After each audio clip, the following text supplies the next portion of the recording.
এতে আমরা যেহেতু ভিতরে মেজারমেন্টের সঙ্গে মানে যে মেজারমেন্টের 1.5 প্যাকিং সোয়াইন যোগ করছে না, এটা কি কিন্তু আর বাকি বাড়ছে যেটা এটা তো সুইং অ্যালাউন্স সেটা পরে বুঝতে পারছি। এটা আপনি একটা সময় যেটা আবার একটা দাগ দিলেন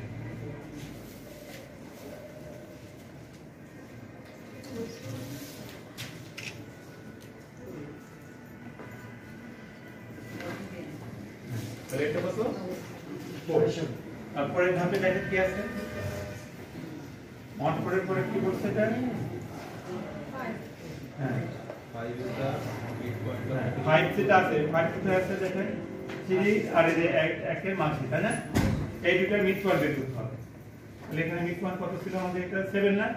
তাহলে এখানে 3.5 মিলি মিড পয়েন্ট বের হয়ে গেল। হ্যাঁ 3.5 ঠিক আছে।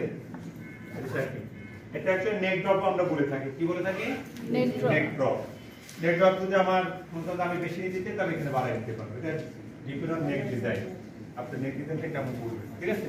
কিন্তু প্রত্যেক ক্ষেত্রে আমরা এই মেজারমেন্টে নিয়ে নিই। হ্যাঁ, কামিজের ক্ষেত্রে কি করতাম আমরা? আরো বাড়াই দিতে পারতাম।